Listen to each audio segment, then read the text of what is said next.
Alright guys, I hope you guys enjoyed the replay of Blue Eyes White Dragon versus the world. There wasn't a lot of deck variety, I know, but what can I do about it? At least you got to see Blue Eyes versus Dark Magicians, right?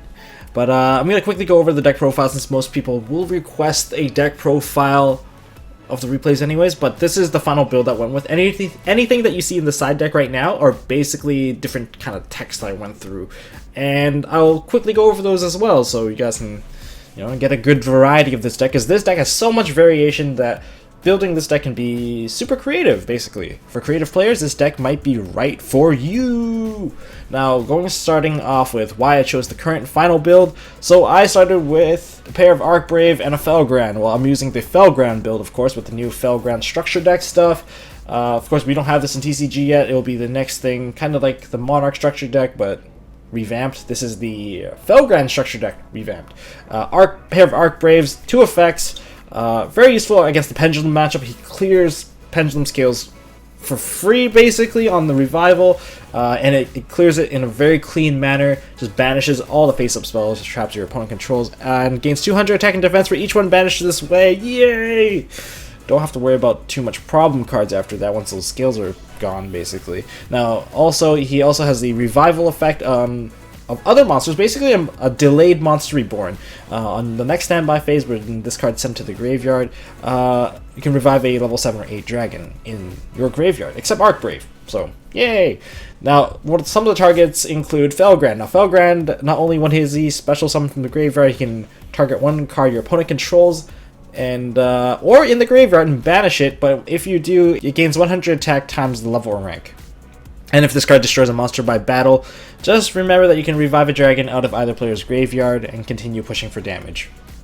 So you can actually go into Archbrave and just keep wrecking their face. And Dragon staples, of course, Red Eyes Darkness Metal Dragon. This card, well, it's kind of staple in most Dragon decks. I chose to not run him in a pure build of Blue Eyes White Dragons because Blue Eyes and Red Eyes, they don't get along. The reason why I actually didn't run Red Eyes before in the other builds, mainly the Beacon of White build, because I don't want to banish any of my cards. And Beacon of White acts as my premature burial that has sacky attack capability, so I didn't feel the need for a Red Eyes Darkness Metal. I only run one Maiden with Eyes of Blue. I don't exactly have too many cards to target her. I have 4 other cards, I believe, and that's it. Triggering her effect is not very likely, but I'd like to have the option of her. She does revive Blue Eyes White Dragons from anywhere, from hand, deck, or graveyard, so her special summoning capability is very good. However, with the metagame being so non-targeting centric, like Cosmojo, Darkhole, Raigekis, Ignister, all these cards don't target. Well, basically she's free kill, and she's just gonna get eaten alive. However, the one card I am running 3 of is the Sage Knight. Sage Knight, well, he's amazing because it adds 1 Light Tuner to your hand on summon. So on normal summon, that is. So he's kind of like a little basic mini Stratos for your engine, and he synergizes very well because he adds the eggs. Not only does he add the eggs, he can add like other tuners as well, including Effect Failure. So you gotta think about that. This guy's really good. And the other effect is you can discard this card, target an effect monster that you control, and you can special out Blue Eyes Monster, not Blue Eyes White Dragon, Blue Eyes Monster, including the White Spirit or White Ka Dragon, whatever they're gonna print it as. And yeah, summon that out of the deck. Only the deck, so it's not as versatile as Maiden in terms of summoning area. I'll run 1 copy of the Priest. Priest is a card that I usually just want to put in the graveyard. I rarely want to summon this guy. I don't want to summon this guy. This guy's a tuner as well. Basically, you can summon out a Blue Eyes out of the graveyard, Blue Eyes Monster, by targeting, again, similar thing, targeting something on the field and sending that to the graveyard. A lot of these cards are supposed to synergize with the Maiden, but I'm not running that many Maiden. I don't really need Maiden. I actually use it to send like other things to the graveyard, like the eggs and stuff. But this will summon out of Blue Eyes. Of course, a Blue Eyes deck is not a Blue Eyes deck without triple Blue Eyes White Dragon. And yeah, I'm choosing to use the Anniversary Pack Blue Eyes as my little cover for now. Yeah, but you're more likely than not going to see all your Blue Eyes in the graveyard due to the fact that this build sends everything to the graveyard because that's where everything belongs. White Spirit or White Ka Dragon is a Blue Eyes card at all times, so remember this. And it's kind of like a Gemini monster when it's when it's in your hand or when it's in the graveyard, it is treated as a normal monster. So you can actually revive this through Azure Eye Silver Dragon. Now, the new Blue Eyes card, Blue Eyes Alternative White Dragon, you can actually run 3 copies of this. I don't think it clogs that much, and sometimes you do want the extra copy. Well, basically it's an 8-star body, same stats as Blue Eyes. Summon it by revealing a regular Blue Eyes, and most likely you're going to use the popping effect. Most likely you're not getting an attack with this card. You're using it as material for Synchros and Xyz. Synchro and Xyz, like, holy crap, this guy's really good. Your rank 8s usually have him attached to it because he's a free summon, and he's easy to get access to. Now, the other guy, the new egg, the Ancient White Stone, well, kind of like the older egg now. Now, Ancient White Stone is like a better version of the old egg. It has 2 effects. It can actually put a Blue Eyes monster back into your hand by banishing this card, or during the turn that this card is sent to the graveyard, you can special summon a Blue Eyes monster from the deck during the end phase. And this card's not once per turn, so if you throw 3 eggs in there, you can summon 3 Blue Eyes White Dragons or White Spirit Dragons or whatever you want to do. Yay, Konami, power creeping Blue Eyes. And of course, the other effect to add a card is once per turn. I still run a pair of the White Stone of Legend because, well, sometimes I actually want Blue Eyes in my hand so I can trade them in, because I really don't want Blue Eyes very much in my hand except for as trade bait. And of course, triple trade-in, the trade-in engine. This engine's ridiculously fast too. So many level 8 monsters. This card is rarely dead in your hand, and so many ways to actually put a level 8 monster in your hand. That's how amazing this card is. And the reason why this deck is so fast, I'm going to go through the engine very quickly, and of course cards the Consonance to get your light Dragon Tuners into the graveyard and drawing 2 cards. And that also synergizes with the basic play for the trade-in, where you throw in the White Stone Legend. Now moving on to the Dragon Shrine. Dragon Shrine is a double Foolish Burial, and you run 3 copies of this. Remember that the White Ka Dragon is also a normal monster in the graveyard, so you can actually double send with that too. Not only that, you run 1 copy of Foolish Burial just because it's just a 1 of, and a pair of Dragon Shrine. Just so much ditching. Like, look at this. 1, 2, 3, 4, 5, 6 cards that basically throw stuff into the graveyard for free. 1 for 1 is a hand ditch card that gets you a tuner.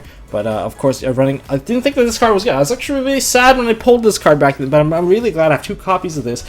This card's a free summon to Blue Eyes Alternative White Dragon. It also ditches a card.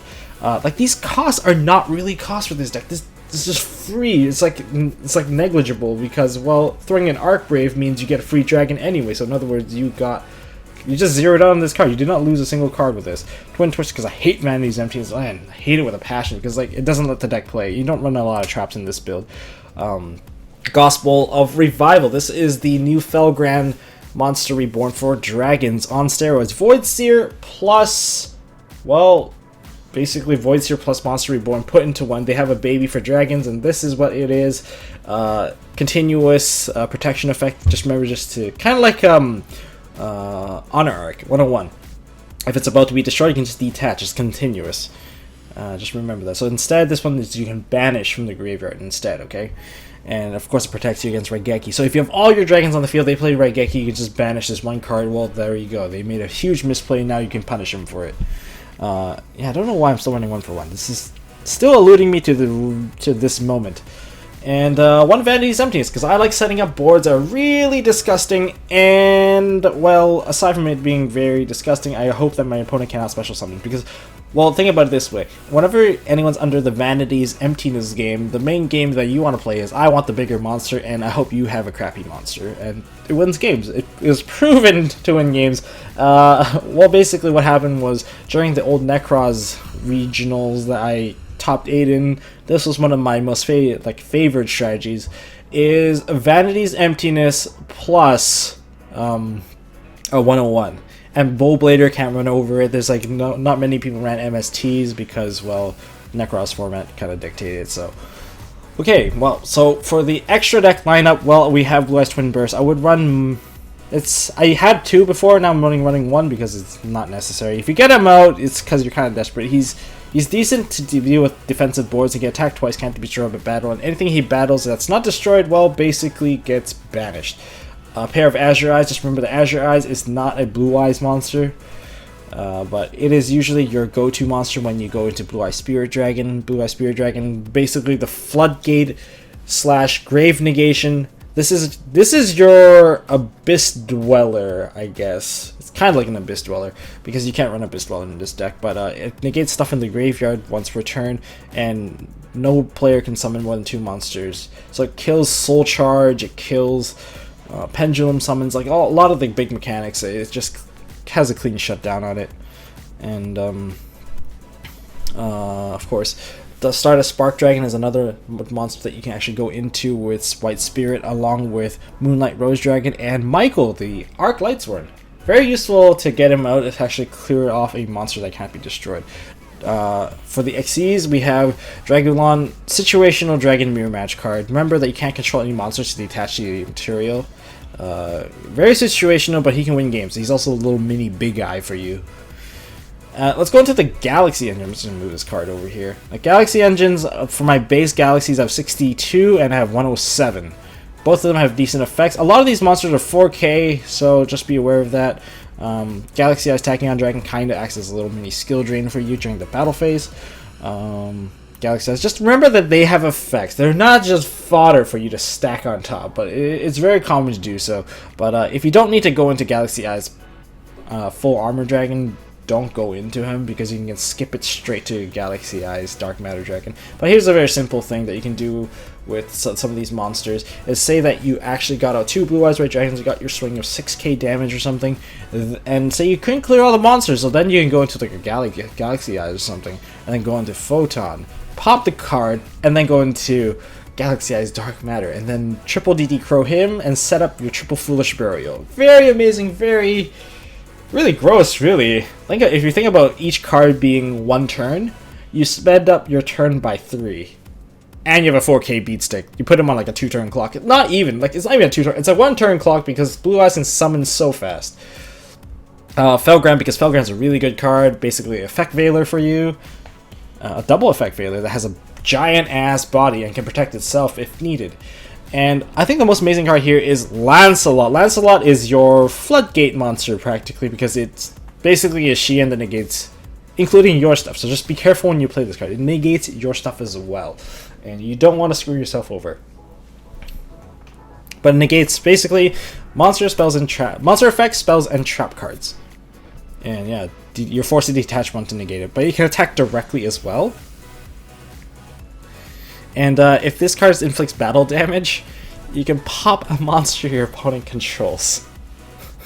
That's a pretty neat effect. So he's very versatile, has lots of utility, and you can win games, especially in low resource situation. He will automatically win the game for you. Now, 2 other Xyz monsters I didn't talk about is Pain Gainer and the 7 Sins. Remember that Galaxy Eyes Dark Matter Dragon cannot be overlaid on top of, so therefore the only monster you can actually go into this is Lancelot. Except that your Lancelot needs 2 material, so you can't really slap them on top for free. But if you do go into this play, another 4K beat stick that can banish all the special summon monsters your opponent controls. However, you cannot activate this effect during the turn that this card is summoned. However, its 4K wall has natural protection, just like 101. Yeah, basically, yeah, it has natural protection like 101. And it can, whatever it banishes, it can take one of the materials and attach it to itself, which is really nice. Now here are the other builds that I kind of want to quickly rush over. If you play fusions, remember to include a copy of First the Dragons, especially if your opponent does not play spell traps to remove monsters. He will hold the board for you forever. He's there to stay. He's a committed dragon to your relationship of Blue Eyes White Dragons, and he's pretty badass, to be honest. He's hard to deal with. Effect Veiler, of course, is a search target for Sage. If you're going to play the pure Blue Eyes build, consider Light Mausoleum. Be careful with this card because, well, sometimes it's kind of dead in your hand and doesn't do too much. It does proc off Maiden, so you can play more Maiden in that regard. And what else do we got here? So there's also the Beacon of White. Beacon of White Turbo is a very funny deck. Basically, you're setting up so that your Blue Eyes monster can attack about 6-7 times over your opponent, and 3k is no joke. Although your other monsters can attack, your Blue Eyes can attack 6-7 times. I think that kind of makes up for your other monsters not being able to attack. But yeah, you need to at least put 3 Blue Eyes monsters in the grave, so that's why you turbo it out with hand destruction. However, hand destruction in a mirror match is terrible. It will cause you to die so fast. You're gonna be very, very sad that you actually played this card. It speeds up your opponent by 2 cards as well, and you're getting a minus when you play it. So yeah, that kind of sucks.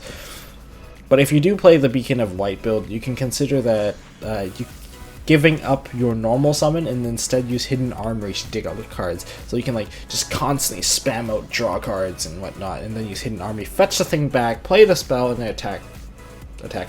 Just non-stop attacking. Raigeki if you want to clear boards. And of course we have Treacherous Trap Hole. Treacherous Trap Hole, you don't run a lot of traps, but by all means, run any number of traps you want. You can run the Solemn Brigade, you can run hand traps like Max C, Ghost Ogres, anything to your liking depending on the meta or how your locals would be when this deck is out. I don't know how this deck is actually gonna work out. But there's also Twin Twister. I hate Vanity's Emptiness. Oh my god, I hate it with a passion right now. Whenever I'm playing this deck, I get so salty if I just like, oh, standby phase, Vanity's Emptiness. I'm like, yeah, it's not very fun for me. I just get really salty whenever I just can't play the deck and I'm watching myself die. I try to play on rated more often with this deck, but I can only peak around 1700 with this deck. It's hard to deal with. Some of the peppy decks are kind of, not peppy, but Draco Pal decks are kind of still annoying. If you're gonna run the pure build, of course you can consider a copy of Guard. Guard's pretty good at summoning out an additional light tuner, so you can go with like a double synchro play. If you're actually gonna be a little more synchro centric, consider running the Guard. I don't know what Priestess is used for. If you guys actually know what Priestess is used for, please leave it in the comments down below, because I really don't know how to play Priestess. I think she's really bad, but correct me if I'm wrong and just enlighten me with your knowledge. And remember that you also have the option of Wing Beat, and Blue Eyes Alternative White is a free summon that can go back to your hand. However, I noticed there's a little chronological issue with this. So one of the main issues is Vanity's Emptiness.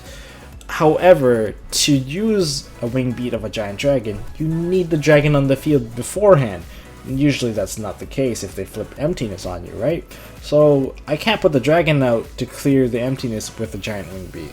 So yeah, that's the problem. And that is it for this deck profile. I hope you guys enjoyed it, and hopefully you guys enjoyed the replay as well. If you like this video, please give me a thumbs up. I really appreciate it. I do know that we recently hit 10k, and 10k is a great milestone for us. It took us about like a year and about 3 months-ish to hit it. I'm really happy for it. So we got like a giveaway and all that other stuff coming up very soon.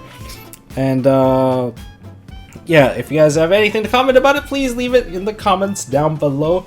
And as always, don't forget to hold on to your MST.TV. Yes, and I noticed that some of you guys caught this on the stream because I was actually streaming this instead of recording it. So this is actually the second time I'm doing this.